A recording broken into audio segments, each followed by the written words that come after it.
ફાગણ સુદ 11 આમલકી એકાદશીની વ્રત કથા વાર્તા વિધિ મહત્વ જોઈએ આ વિડીયોમાં। યુધિષ્ઠિરે શ્રી કૃષ્ણને કહ્યું, હે દયાનિધિ, મને ફાગણ મહિનાના શુક્લ પક્ષમાં આવતી એકાદશીનું નામ અને મહાત્મ્ય જણાવો। શ્રી કૃષ્ણ બોલ્યા, હે રાજન, ફાગણ મહિનાના શુક્લ પક્ષની એકાદશીનું નામ આમલકી છે।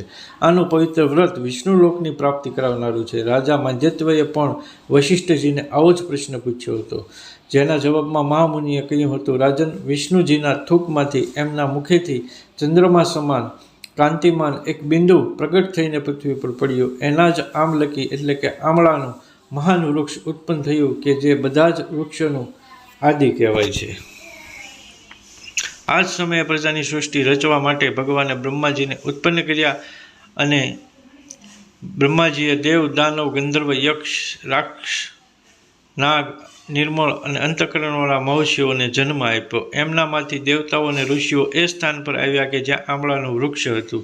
રાજન, આમળાના વૃક્ષને જોઈને દેવતાઓને ઘણી જ નવાઈ લાગી, કારણ કે આ વૃક્ષ વિશે તેઓ જાણતા ન હતા। દેવતાઓને વિસ્મિત થયેલા જોઈને આકાશવાણી થઈ, મહર્ષિઓ, આ સર્વશ્રેષ્ઠ આમળાનું વૃક્ષ છે કે જે વિષ્ણુને પ્રિય છે। એના સ્મરણ માત્રથી ગોદાનનું પુણ્ય મળે છે, સ્પર્શ કરવાથી એના કરતાં બમણું અને ફળ ખાવાથી 3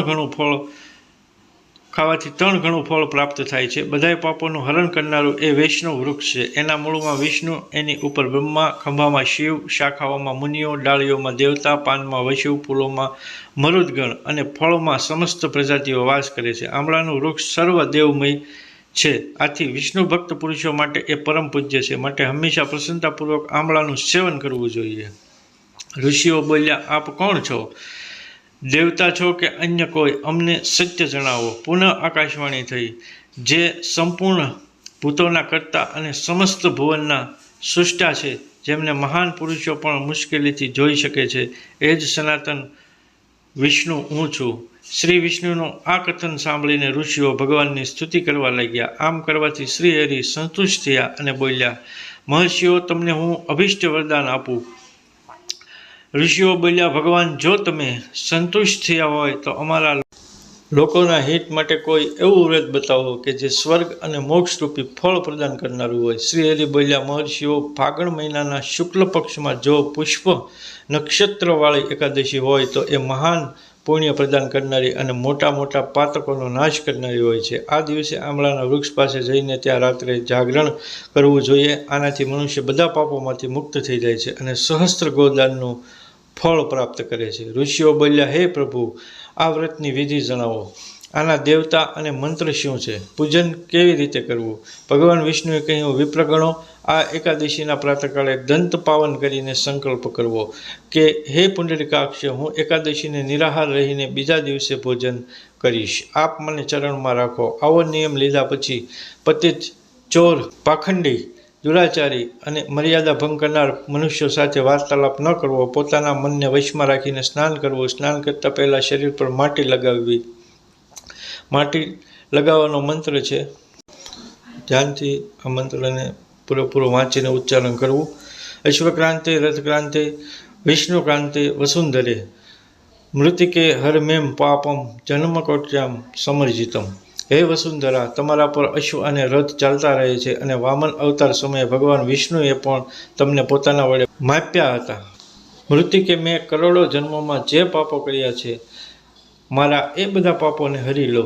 હવે જોઈએ સ્નાનનો મંત્ર। ત્વમ માતમ સર્વભૂતાનામ જીવનમ તત્તુ રક્ષકમ ખેદ જોદ ભિજ્જજાતિનામ રસાનામ પતયે નમઃ।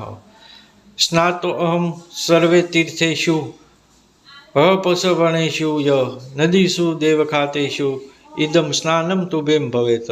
જળની અધિષ્ઠાત્રી દેવી, તમે સમગ્ર ભૂતો માટે જીવન છો, એ જ જીવન કે જે સ્વેદજ અને ઉદ્ભિજ જાતિના જીવોના પણ રક્ષક છો। તમે રસોના સ્વામીની છો, તમને નમસ્કાર છે। આજે હું સમગ્ર તીર્થકુંડો, ઝરણાઓ, નદીઓ અને દેવ સંબંધી સરોવરમાં સ્નાન કરી ચૂક્યો। મારું આ સ્નાન ઉક્ત બધા સ્નાનોનું ફળ પ્રદાન કરનારું બને। વિદ્વાન પુરુષે પરશુરામની સોનાની પ્રતિમા બનાવડાવવી, પ્રતિમા પોતાની શક્તિ અને ધન પ્રમાણે 1 અથવા અડધા ગ્રામ સોનાની બનાવડાવવી જોઈએ. સ્નાન કર્યા પછી ઘેર આવીને પૂજા અને હવન કરવો. ત્યારબાદ બધી સામગ્રી લઈને આંબળાના વૃક્ષ નીચે જવું.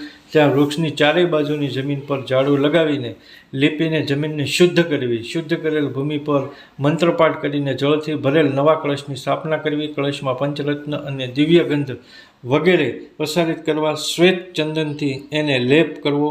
કંઠમાં ફૂલોની માળા પહેરાવવી. બધા પ્રકારે ધૂપની સુગંધ પ્રસારિત કરાવવી.